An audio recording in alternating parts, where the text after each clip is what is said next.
Boa noite a todas, a todos, a todes. A gente começa, então, essa palestra de hoje. Agradeço a todo mundo, né, que está aqui. Agradeço principalmente a Thaís por ter vindo, por ter se disponibilizado a falar com a gente sobre o seu tema, sobre a sua pesquisa, que é muito importante.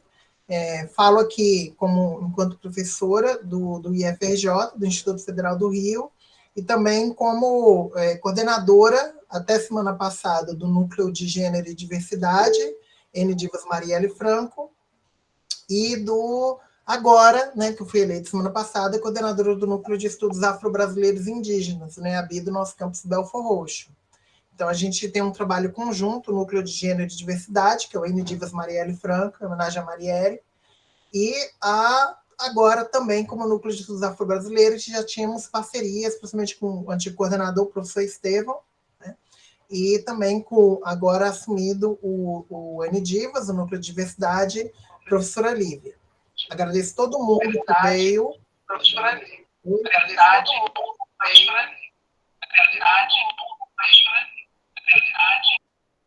veio. Agradeço a todo mundo, né, que se disponibilizou. Peço que deixe os microfones desligados para a gente poder ouvir a Thaís daqui a pouco, né, e eu explicar um pouquinho como é que eu conheci a Thaís, que desenvolveu a pesquisa dela sobre moda, né, o tema é moda e gênero, pensando as concepções de feminilidades a partir da moda, no Recife, entre os anos de 1916 e 1920, estou colocando aqui no chat. Né? E a Thaís, ela é mestranda em História Social pela Universidade Federal Rural de Pernambuco, integra o Núcleo de Pesquisa e Estudo em Gênero, o NUPEG, desenvolvendo pesquisas sobre as relações entre moda e gênero, que tem tudo a ver com o nosso campus, tem a ver porque nós somos um campus de economia criativa, e também temos curso técnico em produção de moda, e eu também acredito que o curso de artesanato dialoga muito com o de empreendedorismo. Né? Eu divulguei também para os alunos de empreendedorismo a palestra. Bem, muito obrigada, Thaís, né? E assim, vai ficar gravado, registrado, e é isso, tá? Tá registrado. Quem quiser depois certificado, coloca, por favor, o nome, e eu acho que vai o nome e o e-mail, quem quiser registrar aqui, a presença, que aí depois eu vejo como é que eu consigo, com a extensão, um certificado, tá? Eu acho que talvez depois vai precisar de RG, mas a gente vê depois tendo e-mail, tá? Então é isso, Thaís. Mais uma vez, obrigada, bem-vinda, que a gente consiga fazer bem com calma e toda a sua fala, tá bom? Vou fechar o microfone. Oi, gente, boa noite. Vocês estão me ouvindo bem? Então, eu estou bem honrada e feliz, né, de estar aqui com vocês, compartilhando minha pesquisa. E logo eu vou dizer o porquê, mas eu já queria começar agradecendo a professora Jaqueline pelo convite, né? Porque, para mim, é, antes de tudo, uma experiência de troca que eu considero muito importante. A minha apresentação ela já fez, né? Então, eu acho que é interessante dizer que eu pesquiso dentro da temática de feminismos e gênero, né, nesse recorte temporal das primeiras décadas do século XX, desde da graduação, né, desde a iniciação científica, e nos caminhos que eu precisei fazer para conhecer as mulheres das federações feministas da minha pesquisa, eu me deparei com discursos, né, e eu digo discursos no sentido simples da palavra, como declarações, posicionamentos dessas mulheres, e eu percebia que no contexto dessas federações que eu pesquisava, né, quando se falava em mulher, em direito das mulheres, essa concepção de ser mulher, ela estava associada a uma imagem, um tipo de vestuário, acessórios específicos. Então, nesses caminhos, a moda aparece como uma representação de um padrão de feminilidade e masculinidade, né, de um ponto de vista teórico. Então, deixa eu só compartilhar aqui o slide que eu fiz, a apresentação.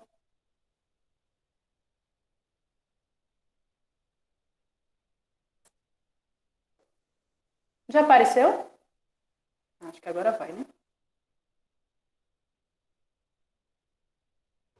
Apareceu. Pronto. Bom, isso que eu acabei de dizer para vocês foi o pontapé inicial que desdobrou, né, na pesquisa sobre a moda na cidade do Recife entre os anos de 1916 e 1920. O meu objetivo nessa pesquisa foi analisar a relação entre a moda e as concepções hegemônicas de feminilidade nesse período de transição que a gente entende como um período de modernização, né, nesse início do século XX. Ou seja, né, como é que a moda ela pode ter sido utilizada como uma ferramenta de materialização de um ideal de feminilidade, né? E como essa materialização ela está diretamente relacionada com os corpos, né? Com o controle dos corpos, né? Que deve apresentar, nesse contexto, formas ideais e que são consideradas naturais. Mas aí eu acho interessante explicar a escolha do recorte, né, o porquê desses anos específicos, 1916 e 1920. E por que eu considero tão importante compartilhar isso com vocês, né, com uma turma do Instituto Federal do Rio de Janeiro. Imaginem que eu, enquanto pesquisadora, né, de outra área da história, quando eu precisei acessar o que já foi produzido sobre a história da moda no Brasil, eu me deparei com uma historiografia genérica, né? Ou seja, até determinado período da história da moda no Brasil, ela é contada com exemplos de São Paulo e do Rio de Janeiro. E os exemplos dessas capitais, eles foram colocados por muitos pesquisadores e pesquisadoras, né, como sendo a história da moda no Brasil, né, como se eles representassem o Brasil na sua totalidade.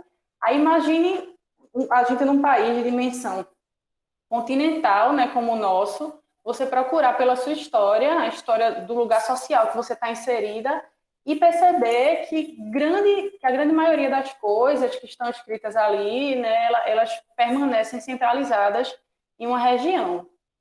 E essa crítica, né, essa é uma crítica que já vem sendo feita há um tempo, né, e vem tentando descentralizar essa história, mexer nesses currículos, né, dos cursos de moda e mostrar que existem, né, muitos Brasis dentro desse Brasil, e é por isso que para mim é tão importante compartilhar essa pesquisa que está inserida geograficamente, a minha pesquisa, né, e as pesquisas que eu dialogo, que eu uso como referência, que está inserida numa margem, né, dessa produção da história de moda no Brasil.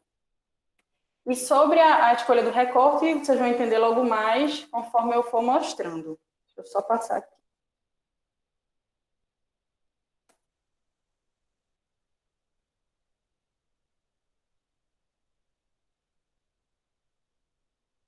Bom, para que essa moda, né, essa análise sobre a moda e gênero no período, ela fosse viável, eu utilizei os jornais Diário de Pernambuco, né, o Jornal do Recife, o Jornal Pequeno, o Vida Moderna e o A Província. São jornais que possuem posicionamentos diferentes, né? As pessoas que ocupam os artigos, enfim, a escrita dos artigos, elas possuem posicionamentos diferentes. Cada jornal, tem jornal, por exemplo, o Diário de Pernambuco é considerado um jornal mais conservador no estado, né? O Jornal do Recife já é um jornal que tem outras abordagens sobre alguns temas referentes à modernidade, enfim. Então, para mim, era interessante observar esses discursos, esses posicionamentos em diferentes jornais, e esses foram os jornais que eu utilizei na pesquisa. A partir da leitura, da análise desses jornais, dos artigos publicados nesses jornais, é que eu pude ter acesso tanto às fontes iconográficas, né, as fotografias de moda, os desenhos, né, feitos pelos estilistas das casas de moda, como aos discursos que eram publicados nesses artigos, né, nesses jornais. Entendendo, a partir disso, até onde eles sustentavam, né, ou rompiam com a normativa de gênero nessa relação com a moda. Então, eu dividi os resultados dessa análise em 3 pontos. O primeiro, ele traz a contextualização de mudanças em que a cidade está inserida. O segundo, os discursos de manutenção ou ruptura desses valores, né, os valores dessa sociedade. E o terceiro mostra a moda como um dispositivo de modelação desses corpos, né, que vai imprimir nesses corpos essa identidade feminina ou masculina, essa binariedade. Bom, era muito importante, né, no desenvolvimento da pesquisa, era muito importante entender quais eram os fatores que influenciavam essa adesão ou as resistências, né, de algumas tendências de moda na cidade do Recife. E quando a gente vai pesquisar sobre as relações de gênero nesse contexto, né, nesse contexto geográfico, Pernambuco e outros estados do Nordeste, é muito comum que a gente se depare com o trabalho do historiador Durval Muniz, né, que comumente aparece, né, como referência nos debates sobre essa ideia da construção de um povo nordestino. E, dentre os muitos generalismos, né, dessa ideia de povo nordestino, ele vai dizer que a ideia do macho nordestino, essa figura viril e etc., também é fruto de uma construção discursiva. Eu não vou me aprofundar nesse debate dele sobre masculinidades. Né? Quem tiver interesse, o livro é Nordestino, a Invenção do Falo, aí tem o subtítulo é maior, mas começa assim, Nordestino, a Invenção do Falo. Mas essas análises elas já ganharam outros desdobramentos, outros olhares, enfim. Mas essa ideia do macho nordestino, né, da defesa de uma tradição, da defesa dos costumes, ela aparece atravessada, né, nessa minha pesquisa, nas análises sobre a adesão ou a resistência às novas tendências que vão chegando, né, o que eu observei nesses jornais. Então, nesses artigos dos jornais que eu citei anteriormente, sempre vai ocorrer uma relação entre moda, modernidade e o processo, né, de modernização dos espaços, né, as mudanças nos costumes, que para muitos desses colunistas, desses jornalistas, eles vão colocar como um perigo para essa sociedade, né, para a manutenção desses costumes. Então, o que a historiografia sobre a cidade do Recife ela coloca é que desde o início do século XX, desculpa, a cidade ela já vem ganhando um status econômico e cultural, né, nessa região que hoje a gente entende como Nordeste, né, que só passa a ser denominada assim a partir da década de 30. E muito disso é atribuído ao porto da cidade, que com os projetos de modernização ele passa a receber uma atenção mais detida. O que se diz nas pesquisas sobre a cidade, né, no que já tem produzido na historiografia sobre a cidade, é que antes do processo de modernização, ela tinha áreas de colônia, né? Não só esteticamente, mas, sobretudo, nos costumes, que é que é comum, né, em outras colônias, essas características patriarcais, né, da colonialidade. E, como eu disse, essa é uma questão importante na pesquisa, né, para análise, essa relação entre o processo de modernização, os ideais de modernidade e as ambiguidades do discurso sobre isso tudo. Porque a ideia da naturalização dos gêneros, ela aparece atravessada por todos esses fatores. Aí aqui eu trouxe uma fotografia, eu trouxe duas fotografias, na verdade, da cidade do Recife, que mostra esse processo de modernização, né, durante essas duas primeiras décadas que a minha pesquisa está inserida. Essa primeira fotografia, ela mostra as obras de alargamento que aconteceram na primeira década, na década de 1910, né? Eram obras de alargamento das vias, né? As ruas que eram estreitas, elas recebem a inspiração das boulevards parisienses, né? Sendo alargadas, enfim, assim como outras capitais do Brasil que tinham uma certa relevância econômica e social. E são essas mudanças estruturais que vão se tornar fundamentais para que sejam adquiridas novas formas de sociabilidade, né? Novas formas de viver essa cidade. As ruas começam a ser vividas e novas formas do corpo elas começam a ser apresentadas também. aqui nessa fotografia a gente pode perceber esse alargamento e calçamento das ruas, né? A iluminação que a cidade ganha. Com isso, aumentam os espaços de lazer, como os cafés, os cinemas, né? As casas de moda. E são questões, né, que começam a transformar as práticas de sociabilidade dessa cidade. E é importante sublinhar quem eram as pessoas que passam a ocupar esses espaços, né? Porque quando a gente vai estudar a história das mulheres, até pouco tempo atrás, não muito tempo assim, se dizia que as mulheres no início do século XX começaram a ganhar as ruas, né? A gente tem aí o que chamam de primeira onda, né? Algumas teóricas chamam de primeira onda do feminismo, as mulheres ganham as ruas, mas que mulheres são essas, né? Porque os grupos marginalizados, as mulheres pretas, as mulheres pobres, elas já ocupavam esses espaços, né? Ocupavam os espaços nos comércios, né? Precisavam ir às ruas para sua subsistência. As mulheres que estavam em casa, né? Eram aquelas que estavam cuidando do filho, dos seus maridos, eram as mulheres de elite, né? As mulheres que historicamente, estruturalmente, a gente sabe que eram mulheres brancas, né? Lidas como brancas. E se eu estiver falando muito rápido, vocês podem me dar um freio, gente. Que às vezes eu me empolgo e vou falando rápido. Para mim tá tudo bem, Thaís. Certo. Então, o que acontece nessa configuração de cidade, nessa nova configuração, nessa remodelação, né, baseada nesse ideal modernizador, é uma ideia higienista de sociabilidade, né? A ideia de limpeza que vai empurrando para as margens tudo aquilo que é considerado sujo, que é considerado impuro, né? Passa a existir uma vigilância tanto do corpo físico, né, como dos costumes, das posturas. Então, as mulheres dignas de passear nesses espaços eram as mulheres consideradas mulheres de boa família, né? Então, logo a moda que a gente vai observar nesses jornais, e essa foi a minha inquietação, né, nesse momento da pesquisa, a moda que a gente vai observar nesses jornais como sendo a moda da cidade do Recife é a moda representada por esse ideal de mulher.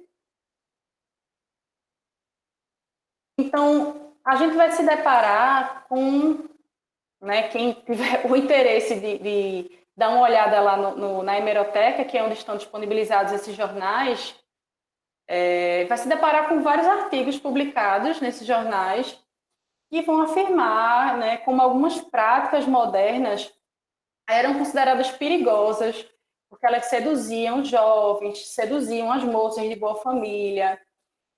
E o que vai começar a se perceber, né, nessa nova prática, né, que era chamada de footing, né, que era esse caminhar, esse desfilar pelas novas ruas, é uma forma de apresentar os corpos, é uma nova forma de apresentar os corpos, que são formas que não se alinham mais àquele código moral, né, do vestuário, aquela conduta que era comumente compartilhada pela sociedade, digamos assim.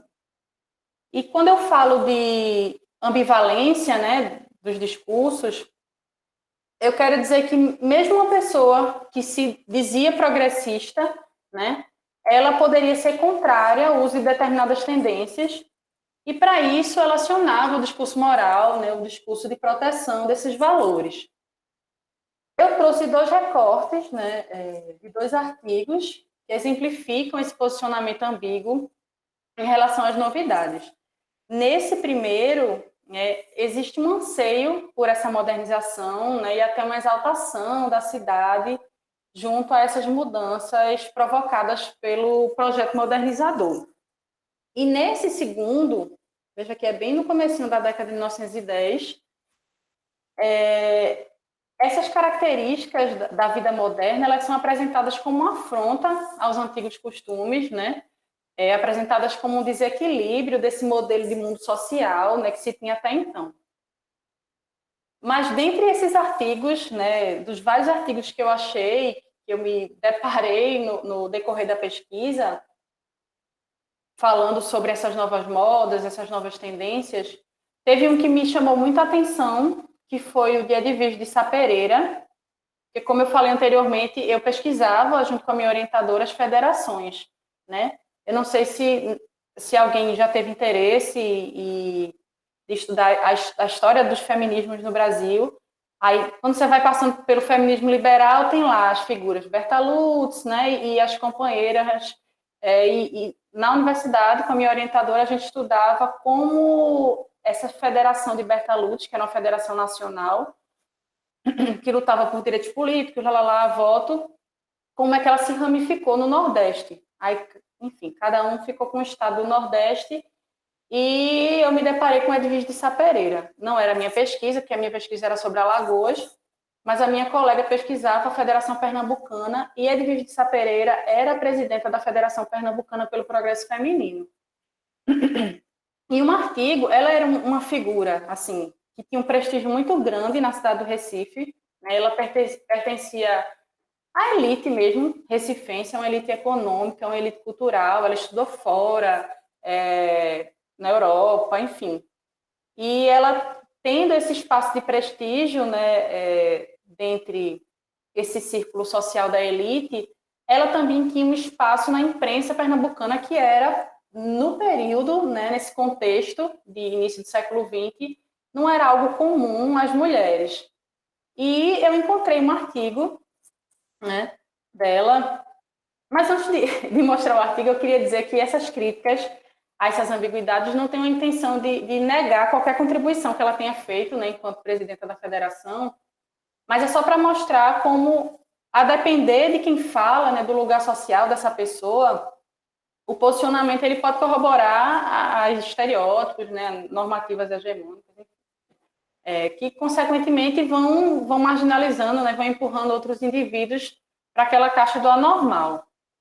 Mas aí, esse aqui é o artigo, obviamente eu não vou ler todo para vocês, mas nesse artigo, que tem como título Poesia e Moda, ela chama atenção para o que ela considera os perigos da moda. Né? Ela vai se colocar contra essa nova moda, que em um trecho ela chama de vespa que fere o sentimento poético, e que ela não considerava nada honrosa. E aí, em um desses parágrafos, ela vai tratar do tamanho dos vestidos, vai dizer que agora eles aparecem mais curtos, né, que os corpetes eles agora não têm gola, que as mangas são muito curtas, enfim. Tudo que nesse período era considerado um desvio, né, essa moralidade esperada de uma mulher que prezasse pelo respeito. E aí é interessante notar como a moda assume o papel de segunda pele, né? Ela vai materializar, né, um conceito abstrato do que seria masculino e feminino e vai imprimir nesses corpos esse ideal, né? Porque dessa forma ela reitera não só o formato ideal do que era chamado os sexos, né, masculino e feminino, homem e mulher, mas imprimindo essa forma, ela torna a postura como algo relacional, né? Ele vai depender de qual sexo você está ali inserido, e como algo inerente, né? Uma condição biológica. E a gente percebe, fazendo esse levantamento das fontes sobre os vestuários, né, e outros elementos de moda, e relacionando com os discursos referentes a cada período, que essas roupas, esse vestuário, ele vai estar atrelado a um discurso que pautava uma feminilidade frágil, né, doce, em contraponto à virilidade, né, à força do chamado sexo masculino. E são discursos, né, que se fundamentam, né, até certo período em argumentos científicos, né, que vão reiterar esse lugar de inferioridade da mulher, né, como sendo outro, né, desse homem universal. E atrelado a isso, nesse contexto da cidade do Recife, não querendo ser genérica, mas se fizer uma análise comparativa, pelo menos eu me deparei com trabalhos que falavam sobre, no contexto do Rio de Janeiro, São Paulo e outras cidades, está sempre aquela moral cristã ali circundando, né, que é própria dessa estrutura de sociedade colonizada. Bem, então, o que a gente vai perceber na moda feminina até a década de 1910 são modelagens e tecidos especificamente voltados para reafirmar essas características, né? Então, o corpo ele assume esse lugar de protagonismo na representação desse gênero. Essa aqui é uma fotografia, né, que foi publicada na revista Cri-Cri, no ano de 1908, né, onde a gente pode notar como a marcação da cintura na modelagem ela ressaltava essa característica atribuída à silhueta feminina, né, como que era considerada algo natural, mais fino, mais frágil. O comprimento das mangas também e a altura das golas, ele prezava pelo recato dessas mulheres. E aí, sempre que eu vou falar sobre isso, eu sempre friso que a gente está falando da cidade do Recife, que é quente, e essa mulher está no centro da cidade do Recife, não sei que horas, usando essa roupa, né, com toda essa quantidade de tecido e toda essa cobertura no corpo. E essa aqui é a foto de Edvige de Sá Pereira, que eu falei anteriormente, né, que é a presidenta da Federação Pernambucana pelo Progresso Feminino. E essa foto é do ano de 1911. E parece a representação desse recato moral, né, que ela defende no artigo. Bom, outro ponto importante que aparece nos jornais é o uso dos tecidos, né, de tecidos específicos para homens e mulheres. E aí um dos jornais que eu utilizei na pesquisa, que é o Jornal Pequeno, que é esse print, né, que eu trouxe, ele traz esse artigo que mostra a decepção. Esse artigo foi escrito por Angeline Ladevese, acho que é esse o nome dela, Angeline Ladevese, e ela fala assim, a decepção de ver homens, né, que esse artigo é pós-guerra, tá vendo, é de 1920, pós-Primeira Guerra, e ela fala a decepção de ver os homens que antes cobriam o peito, né, com a couraça dos uniformes de guerra, e agora eles estão cobrindo o peito com a seda, que é um tecido tão delicado, que é um tecido feminino, enfim. E o que a gente tem, né, nesse mesmo período, nessa década, né, no começo da década de 1910, na verdade, é uma mudança nessa silhueta feminina, né, que vai afetar esses padrões de feminilidade que são conhecidos até então. Essa nova proposta de silhueta, ela aparece na literatura geralmente associada ao estilista francês Paul Poiret, né? E vai trazer esse formato mais longilíneo, quase reto, que é diferente da forma de ampulheta considerada natural ao corpo feminino.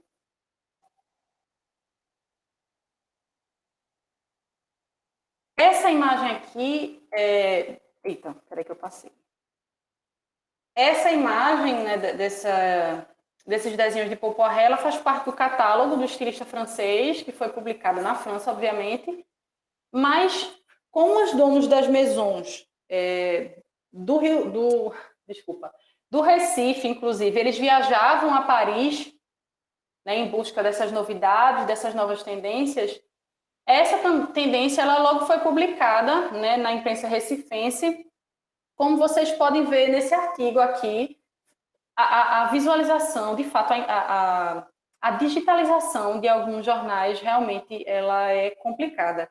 Mas se você ampliar, eu acho que aí aparece bem pequenininho, eu estou vendo aqui, está bem pequenininho, mas essa partezinha em verde, que é onde eu pesquisei o nome do estilista, tem aqui o sobrenome dele, Poiret, vai falar dessas novas tendências, dos novos formatos, das modelagens, enfim.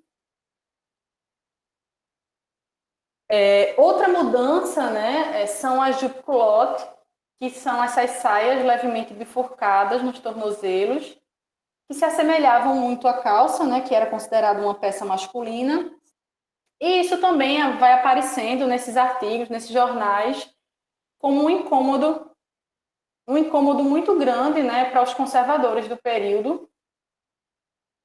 Quando eu digo, enfim, quando eu fui apresentar essa pesquisa em alguns eventos, as pessoas sempre me pediam para definir conservador. Eu estou falando no sentido de todos aqueles que são contrários a essas mudanças, né, desse processo de modernização. E isso sempre aparece com essa resistência, né, porque vai borrar essa linha imaginária que separa, né, que define esses gêneros. Bom, nesse contexto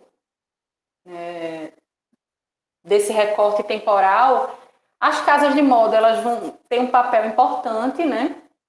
Porque são elas que vão apresentar essas novas tendências através dos anúncios nos jornais.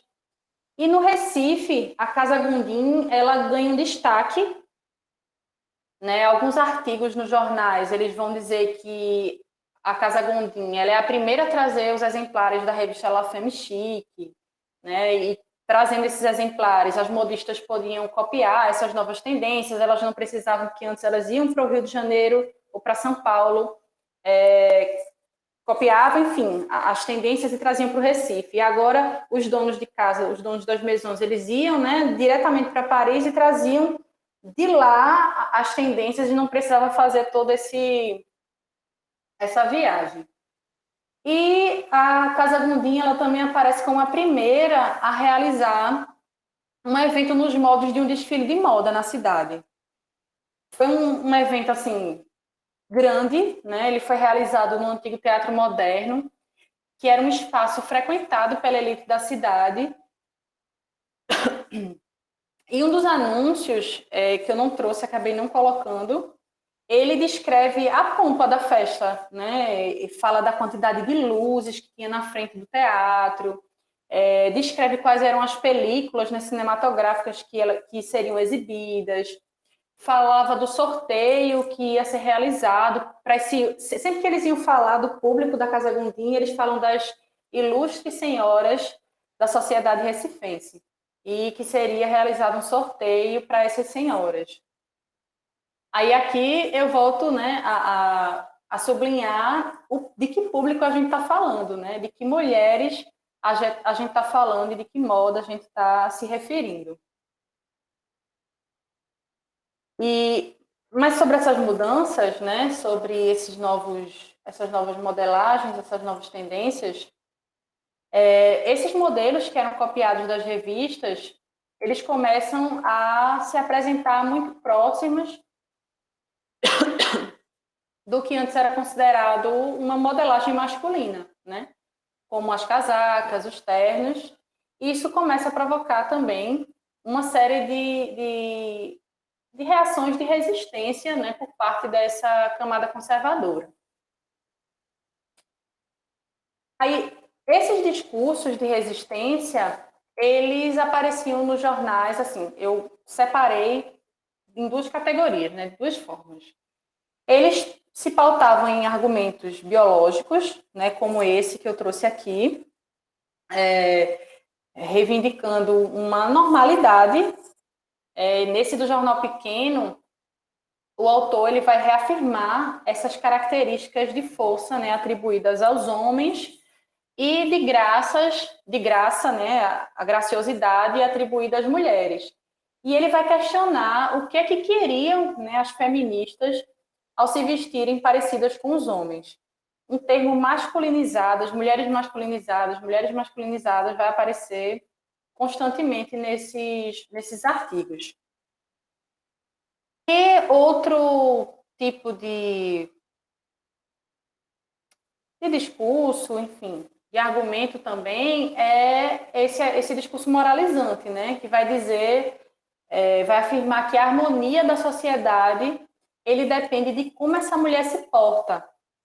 Porque uma mulher que é digna de respeito, ela não pode ser espalhafatosa. Esse aqui foi também no Jornal Pequeno, mas eu usei o jornal o Maria PE, que era um periódico, eu não vou conseguir lembrar exatamente até quando ele circulou na cidade, mas nesse período ele tem um caderno destinado à cultura, e era um jornal católico, e tem uma série de críticas ao cumprimento e à forma como as mulheres deveriam se vestir, né? As mulheres de boa família, e criticava esse espalhafato das novas modas, enfim. Bom, eu estou caminhando para o final, né? E como considerações, eu queria compartilhar com vocês as minhas inquietações, né, que são frutos dessa pesquisa. A gente sabe que existe uma literatura considerável, né, agora, existe uma literatura considerável sobre moda e gênero, mas a proposta da minha pesquisa era, despretensiosamente, descentralizar esse olhar, né, corroborar para a descentralização desse olhar, né, levar uma historiografia da margem, né. Claro que eu não posso, né, e nem pretendo falar pelo Nordeste, mas mostrar essa parcela, né, de produção e mostrar que as transformações, né, no Recife desse período, elas são contemporâneas às dos chamados grandes centros, né, de moda do Brasil no período, que estavam localizados no Sudeste. E eu digo isso para vocês baseada num comentário que eu recebi quando eu apresentei esse trabalho em um evento nacional, né, de uma Associação Nacional de História. E é engraçado porque uma das coordenadoras do simpósio, ela disse, que interessante, né, ver que o Recife não estava atrasado nas mudanças, né, porque a gente está tão acostumado a ver a história contada na perspectiva do Sudeste, a historiografia, né, da moda. E aí eu fiquei pensando, mas por que, né, ela estaria atrasada? E outra inquietação, né, que eu acho que talvez toque vocês assim em um primeiro momento, é de como esse olhar colonial da moda, né, primeiro a moda vinculada sempre à modernidade, ela impõe uma série de limitações teóricas e metodológicas, né? Eu comecei minha pesquisa querendo entender como a moda ela poderia ser utilizada para reafirmar esses lugares, né, essas normativas de gênero. E me deparei não só com um referencial teórico clássico, aquele clássico, sabe, que pensa o gênero de forma bem binária, como impõe uma série de limites metodológicos, né?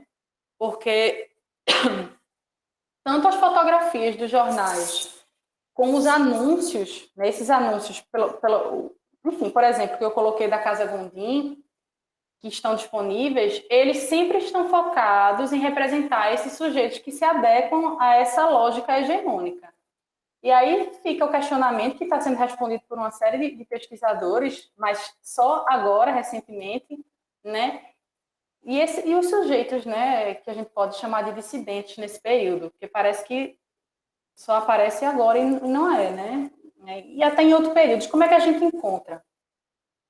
Porque nessa lógica, né, do que é produzido e do que está acessível nas documentações, parece que nunca existiram, né? Me faz lembrar até de pesquisas situadas em outros lugares, né? De pesquisadores desse eixo que a gente entende como o norte global, que já falam de modas dissidentes desde o início do século XX, né? De mulheres que desafiavam a heterossexualidade, né? E os estereótipos da heterossexualidade, de pessoas que desviavam dessa lógica binária de gênero, né, e que eram colocadas nessa caixa do anormal. Aí tem muito o termo androginia que aparece, né, nessas pesquisas. E numa pesquisa de raça, numa perspectiva de raça, na verdade, que eu não consigo dissociar, porque a gente falou o tempo todo de mulheres de elite, e nessa estrutura de sociedade eram mulheres brancas, né? O que é que essas pessoas vestiam, né? Essas pessoas que foram empurradas para a margem. Inclusive, a minha pesquisa do mestrado é no recorte do começo da década de 60, os 4 primeiros anos, 60 a 64. E eu estava super empolgada para achar fotografias de pessoas nas ruas, porque quando a gente vai ver editorial de moda nos jornais, nas revistas desse período, é esse padrão, né? Eu disse, vou no acervo, enfim, vou encontrar esse pessoal aí que está fora dessa lógica aí de fotografia, de editorial de moda nesses jornais. Você não encontra, porque o olhar está voltado para registrar só aquilo. Eu acho que são essas as reflexões que eu queria trazer hoje, um fragmentozinho da minha pesquisa. Só agradecer a vocês.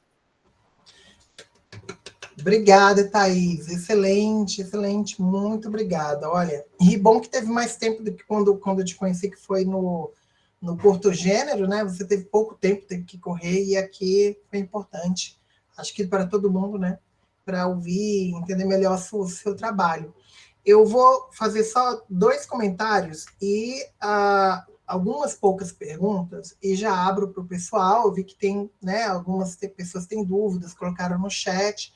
Eu passei alguns links de referências que você trouxe, o livro do Durval, a referência à Federação Brasileira para o Progresso Feminino, e eu acho assim, tem dúvidas também, né, de bibliografia que você trouxe. Aí você pode falar depois, o pessoal pode perguntar, mas primeiro eu queria apontar o seguinte: eu acho que é importante o seu trabalho, porque a gente está no momento também do bicentenário da República, e ano que vem são 200 anos, né, de independência, de proclamação da República, e ao mesmo tempo é uma referência da modernidade, né? A gente está se comemora também o centenário agora, desde o ano passado até o ano que vem, também do centenário da Semana de Arte Moderna de São Paulo. E é uma discussão interessante porque a modernidade existia muito antes de São Paulo, no Brasil, e você mesma mostra no Recife. Eu não precisa nem falar do Rio de Janeiro. O Rio de Janeiro era moderno muito antes de São Paulo,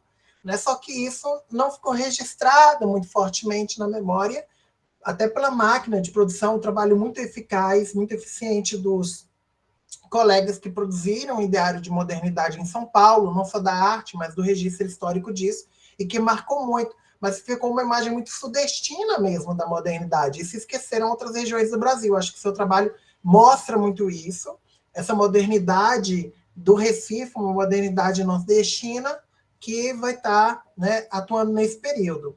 Outro ponto que eu acho importante, e que você, eu acho que fez de forma excelente, é mostrar que essa discussão sobre modo de gênero, ela ocorre sempre interseccionada com classe e raça. Sempre tem questões aí de classe, de raça, que estão, obviamente, como o Brasil, estão imbricadas, estão misturadas. A gente pensa nesse gênero no Brasil. Qual é a mulher que é representada? Para qual mulher se produz essa roupa? Para quem é essa casa? E por que esta moda particular é valorizada? E como esta mulher se enquadra nesse perfil de mulheridade, né, a partir da renda, a partir da raça. Acho que o seu trabalho aborda isso de forma muito boa e bem prática. Uma questão que eu acho que é interessante você falar é por que você escolheu o recorte de 1916 a 1920, tá? Muita gente que eu passei achou, eu achei até curioso, e é mais para responder essas dúvidas, que era muito curto, mas é o objeto de estudo esse período, eu acho que é significativo. E aí é para você falar um pouco a respeito desse período de 4 anos, né, como é que ele demarca a transição do século XIX para o século XX, especificamente no Recife, tá? E a moda produzida ali no período da Casa Gondim. Segundo lugar, agradecer a todo mundo que veio, especialmente aos estudantes, às estudantes de moda, né, para que tem também colegas que já estão aqui também desenvolvendo pesquisa, produzindo aí, que podem falar mais para frente. Eu queria tirar uma dúvida contigo, como que foi seu acesso aos jornais, em especial à hemeroteca da Biblioteca Nacional? Acho que é interessante até para a gente se informar bem como é o acesso a essas fontes. E, por fim, essa discussão sobre o que mudou, o que você vê que mudou desde então, da construção da masculinidade e da feminilidade nordestina, em especial na moda. No meu olhar, assim, de carioca que nasceu em Brasília, que cresceu em Brasília, mas que tem parentes nordestinos, eu vejo muito o que você traz, uma perspectiva europeizante da moda. Hoje eu vejo muito um retorno a uma ideia regional que eu não sei até que ponto é folclórica, né? Então é uma discussão interessante, eu acho que vale a gente que está aqui pensando moda, trazer essa discussão, tá bom? Se alguém tiver alguma dúvida, pode levantar a mão e aí Thaís, na medida do possível, vai respondendo, tá, pessoal? Obrigada. Então, eu vou começar logo falando sobre o recorte, que eu comecei falando que ia explicar no decorrer da apresentação e acabei não explicando. Então, quando eu fui conversar, né, a escolha do recorte com a minha orientadora, eu fui com um recorte muito amplo e eu tinha uma proposta de fazer uma análise comparativa com o Rio de Janeiro. Ela disse, não, você não vai dar conta de fazer isso, enfim. E, dentre os critérios, a gente pensou o seguinte: já existia um número considerável de pesquisas, né, sobre a década de 20, todas essas transformações a partir da década de 20, enfim, esses chamados anos que são denominados anos loucos. Muita coisa produzida, mas estava faltando nessa historiografia esses anos que antecedem, né, que existia essa transição da silhueta, desse formato do corpo, essa relação com o período de modernização. E eu escolhi a Casa Gondim, eu escolhi o recorte exatamente a partir do desfile da Casa Gondim. Eu trago essa introdução de transformações, né, desde o início da década de 1910, para contextualizar, né, de que forma essas transformações no espaço físico elas estão ligadas a transformações dos costumes, mas esses 4 anos específicos são referentes a exatamente esse chamado desfile, que, na verdade, é colocado como festa, né? Uma festa que apresenta as novas tendências. Então, foi por isso que eu escolhi esse recorte, e é um recorte relativamente pequeno, mas tem tanta coisa que dá para você trabalhar dentro de 4 anos, que, pelo menos na história, a gente prefere pegar um recorte pequeno e dar conta dele, né, do que pegar um recorte grande, escolher um recorte grande e ficar uma série de lacunas que você não consegue dar conta. Sobre essa questão de mudança de masculinidade, então, eu tô com esse impasse, né? Eu tô com outra... Eu tô no início, assim, engateando nesses estudos de masculinidade, porque eu me deparei com essa necessidade nessa nova pesquisa, nesse novo recorte, mas já nesse estágio inicial da pesquisa, eu sinto, Jaqueline, que existe ainda esses valores, e eu estou falando de 60, sabe? Esses valores de família, principalmente 60, que vai ter aí toda uma movimentação anticomunista vinculada a valores de família e tal, sabe? Nesse período pré-golpe. E essa ideia de família, de valores, dessa moral cristã, ela ainda continua, claro que com suas particularidades, mas ela continua 60. E é engraçado você falar, né, em que medida o resgate desse regionalismo ele é legítimo ou não. Eu acho que isso é uma coisa para a gente pensar dentro de cada período. Mas só me fez lembrar uma crítica de Darcy Ribeiro a Gilberto Freire, que é super exaltado, mas sempre que eu posso criticá-lo, levantar a bandeira da crítica, eu levanto, porque apesar de reconhecer a contribuição dele enquanto assim metodológica para o fazer histórico, tem assim, ele está banhado de colonialidade, né, naquele fazer dele. E eu acho muito engraçado quando Darcy Ribeiro fala assim, naquele Ensaios Insólitos: Gilberto Freire está escrevendo sobre o resgate do regionalismo, né? Ele está tentando, na crise que existe no Nordeste nesse período aí, da década de 30, ele está querendo levantar essa capital e essa região, né, em comparação ao Sudeste. Aí ele faz toda uma exaltação ao regionalismo, aí Darcy Ribeiro diz, mas ele está vestido com tal, aí ele fala um traje específico, assim, bem europeu, do inverno europeu, sentado em tal rua do Recife, quente, e com essa roupa, sabe? Eu acho que é de linho que ele fala. Né?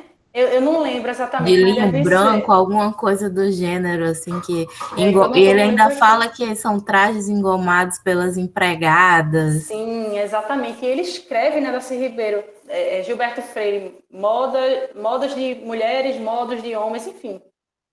Aí tem toda essa crítica a esse resgate do regionalismo, mas a gente não sabe em que medida, nesse período, ele é legítimo. Não sei se eu posso fazer esse julgamento de valor. Mas eu acho que, assim, se a gente for fazer uma pesquisa contemporânea da moda no Recife, aí já são outros 500, né? Porque já entra outro referencial e a gente já tem uma riqueza de fontes muito maiores para analisar isso aí. No primeiro momento é isso. Só dúvidas sobre o acesso aos jornais, a hemeroteca. Sim, Biblioteca Nacional. Então, os jornais que eu utilizei, todos esses jornais que eu citei, eles estão digitalizados na biblioteca digital, né? Na hemeroteca, Biblioteca Nacional, no site digital da Biblioteca Nacional. E é um acervo que tem um número considerável de páginas digitalizadas, então foi muito tranquilo para esse recorte. E nesse período específico, de 1916 a 1920, os jornais, os periódicos foram suficientes para a minha pesquisa. Obviamente que se fossem outros períodos, como esse começo da década de 60, para mim eu já sinto uma dificuldade, porque eu quero outras coisas, né? Eu quero ver, sei lá, fotografias que me deem um outro olhar dessa cidade. E aí eu tive mais dificuldade, porque, por exemplo, o acervo iconográfico da Fundação Joaquim Nabuco, eu fui procurar esses catálogos, essas coleções de fotografia, e o número é muito baixo de fotografias digitalizadas, né? Você fica meio que preso àquilo que está digitalizado, mas a gente tem também os acervos físicos, enfim, o arquivo público. É isso. Mas nesses jornais que eu citei, estão todos digitalizados na Hemeroteca, Biblioteca Nacional. Thaís, você já tentou ver o Google Fotos a partir do que a revista Life ela soltou do arquivo dela?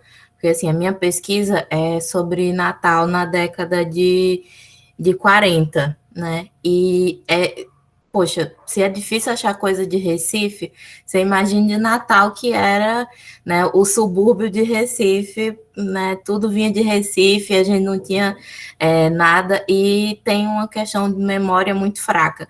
Mas eu fui descobrindo ao longo da minha pesquisa, que nesse período, pelo menos de 30 e 40, a vigilância dos Estados Unidos no Brasil mandava uma galera para cá de fotógrafo, e aí eu encontrei um acervo riquíssimo, só que lá no Google não está indexado como Nordeste, não está indexado como Natal. Algumas coisas tinham indexação, tipo como base aérea, que aí dá para anexar Natal, base aérea da Segunda Guerra e tal.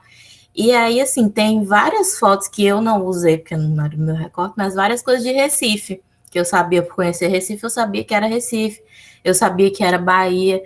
Então, esse arquivo do Google Fotos da Life pode ter alguma coisa de Recife também mais para frente. Eu agradeço, Fernando. Eu não conhecia, na verdade. Eu fiz várias buscas, né, nesses acervos iconográficos, e na história, a gente sempre fica com o pé atrás no sentido do que é legítimo, né, e do que não é. E a minha dificuldade era, por exemplo, como a cidade ela sofre inúmeras mudanças, né, nesse espaço urbano, era de identificar o que é de fato da década de 60 e o que é um pouquinho depois. Porque como o meu recorte é muito específico, 60 a 64, o meu receio era de utilizar, sei lá, alguns anos antes, apesar de que para mim é interessante, porque eu preciso dessa introdução, desse contexto, mas, sabe, de usar com certeza, indicar uma fonte que pertence, sei lá, a outro recorte temporal, entende, Fernanda? Mas eu achei massa a sua indicação, e eu vou dar uma olhada com certeza. Vai me ajudar bastante. Obrigada.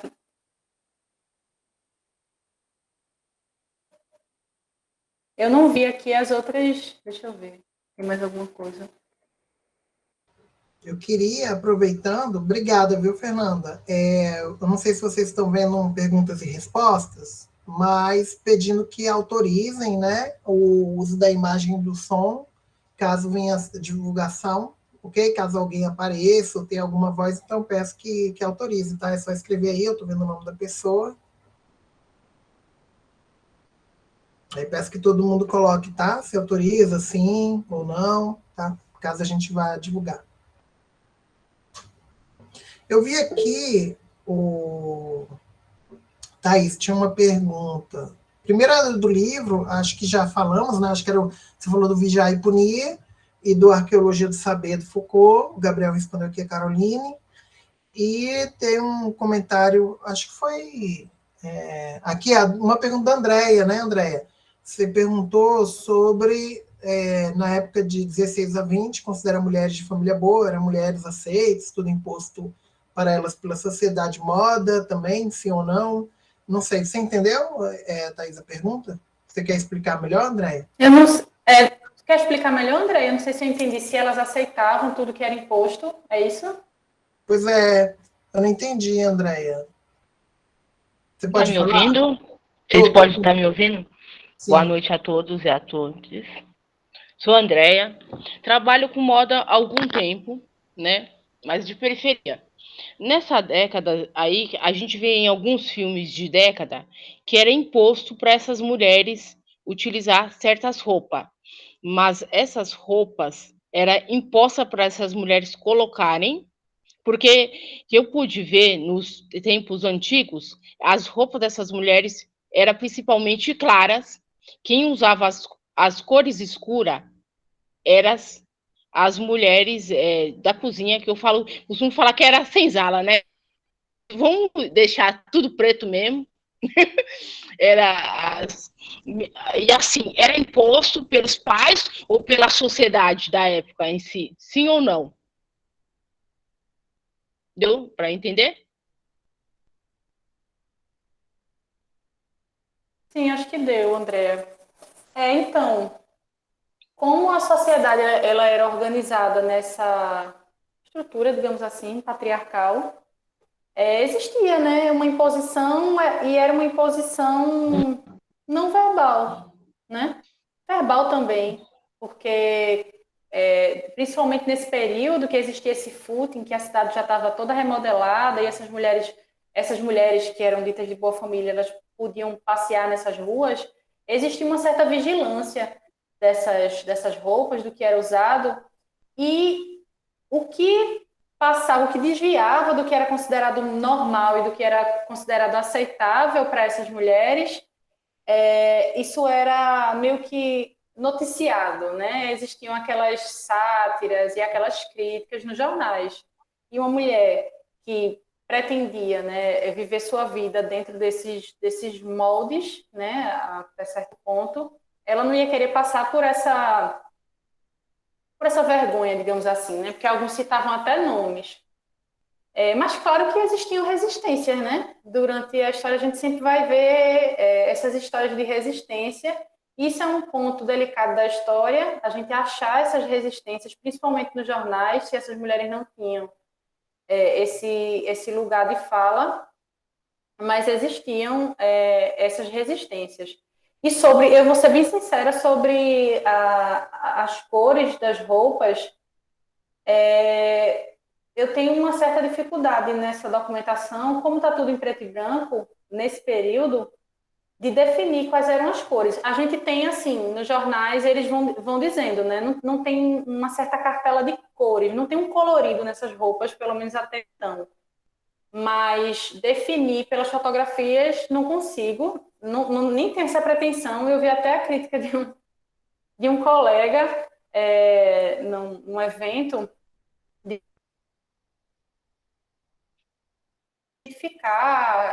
confirmar qual era a cor do vestido de uma certa figura histórica. Ele disse, nossa, eu não sei que tipo de ferramenta vocês usaram, porque enfim, ele, nas pesquisas dele, enfim, ele consultou vários fotógrafos, os fotógrafos disseram que não tinha como identificar com que cor de fato eram as roupas de algumas fotografias. Aí o que eu uso, né, para referenciar a cor é o que está escrito na descrição dos anúncios e dos artigos. É basicamente isso. Deu para entender, André? Ou ficou faltando alguma coisa? Não, deu para entender, sim, porque eu fiz a releitura do Café Moca aqui em São Paulo. Eu fiz o trajeto.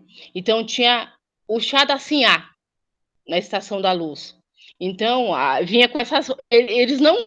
A história, incrível que pareça, Ainda a história não mostra a realidade que é das coisas.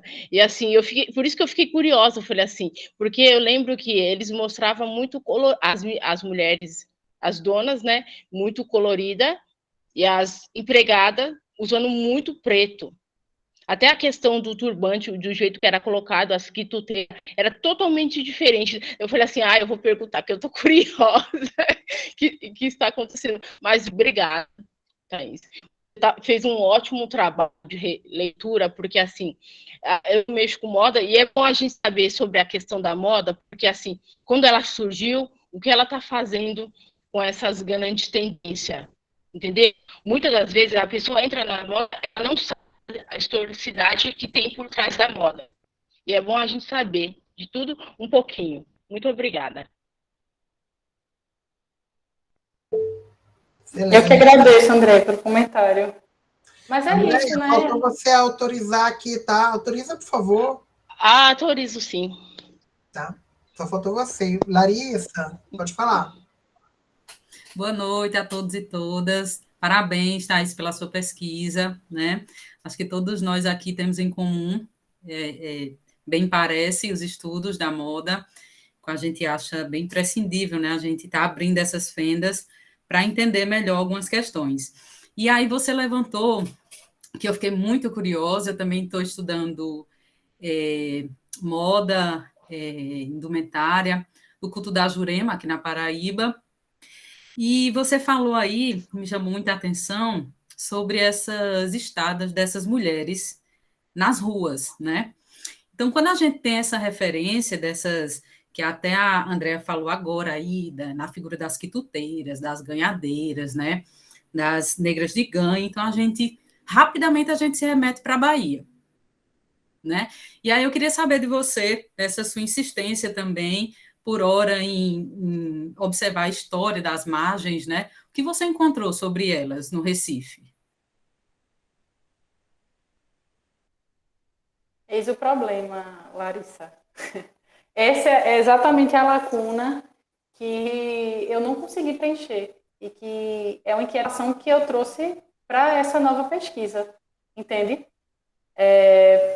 Tem alguns trabalhos, né? Eu estava tentando achar aqui o trabalho que eu achei como referência do trabalho dessas mulheres, que é Pretas de Honra, de Maciel Henrique.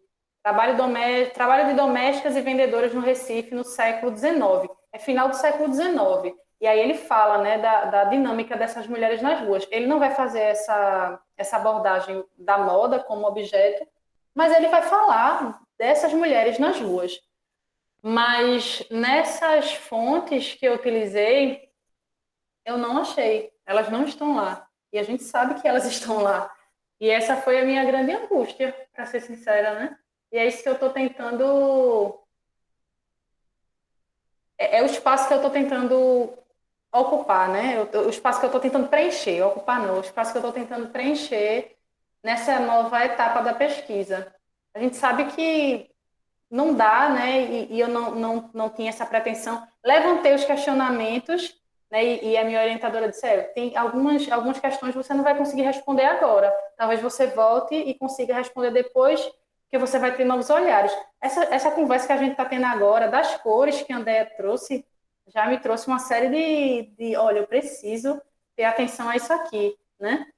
Mas é isso. Foi, de fato, uma lacuna. É uma lacuna do meu trabalho que essas limitações teórico-metodológicas desse modelo de moda pensada com base na modernidade impuseram e que eu não consegui responder.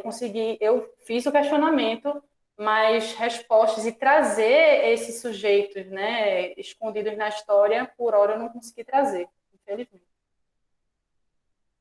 Então, nesse sentido, né, assim, o preenchimento dessa lacuna vem ser muito inovador, né, Thaís? Porque a gente, como eu falei, quando a gente fala da presença dessas mulheres e desses ofícios, a gente se remete diretamente à Bahia, né? E esquece que Pernambuco também foi um espaço, né, muito forte no que diz respeito a todas essas referências, inclusive religiosas, né, assim como a Bahia também. Então, o preenchimento dessa lacuna vem ser super inovador, né, e vai ter muita gente esperando para ouvir falar sobre isso, com certeza. Excelente. Thaís, na verdade, para a Larissa, ó. A Fernanda perguntando para você, Larissa, se você conhece a pesquisa de Carla Almeida, da Ciência da Informação, da Federal da Paraíba. Conheço sim, Fernanda, parceira nossa. Então, estamos todas em casa. Vocês querem socializar o link da pesquisa? Tem a ver com tema, de moda? Que é bom que fica como material aqui. É sobre a Jurema, a pesquisa, porque ela falou da Jurema, e a pesquisa da Carla é sobre o acervo do Simeão Leal, lá da Paraíba, o acervo fotográfico. Então, ela trabalha com esse acervo fotográfico da Jurema. Ótimo. Se puder depois passar algum link aqui no chat, eu acho que é legal para a gente colocar, né? Já que a gente falou. Excelente. Bem, gente, mais alguma pergunta? Alguma questão? Senão eu já vou encerrando. Obrigada, Fernanda. Abram as portas da ciência para os mestres e as mestras passarem. A ressignificação da Jurema no acervo José Simeão Leal. Excelente. Então, considerando a hora, né, eu quero agradecer, Thaís. Você pode fazer, se tiver interesse, alguma consideração final, indicar algum contato para as pessoas falarem contigo, trocarem ideias, né, suas redes, se você quiser, e já agradecendo muito pela sua participação. Eu que agradeço, né? Agradeci no começo e agradeço novamente, que eu entendo esse espaço de fala como um espaço de troca, né? É um espaço que a gente vai ampliando nossa perspectiva, e é muito rico, né? Poder falar do que você conseguiu na sua pesquisa, compartilhar os seus caminhos e ouvir, né? Ouvir observações, comentários e indicações que só agregam. Eu estou encantada até agora com essa história das cores, que eu não tinha pensado ainda, para mim, de Andrea. E é isso que Larissa falou também. É um incômodo que... essa lacuna é um incômodo que eu...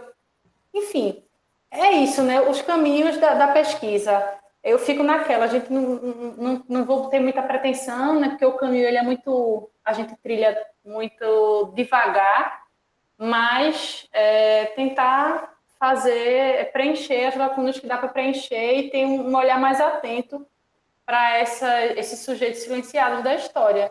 E de resto é só agradecer, dizer que foi muito massa estar aqui com vocês hoje. E os contatos, caso alguém queira... Vou colocar aqui no chat. Ok, certo? tá. Eu também adorei, viu, Andréia? A ideia das cores eu não tinha pensado. Obrigada a todo mundo, tá? Em especial, Thaís. Tanto conhecimento compartilhado, essa rede. Eu estou muito feliz que tem pessoas aqui do Brasil todo, né, para esse nosso contato. E vamos conversando, ok?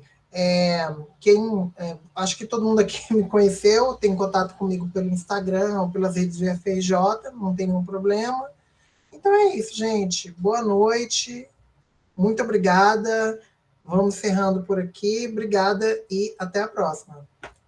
Gratidão. Obrigada, Thaís. Boa noite. Boa noite, pessoal. Boa noite. Boa noite.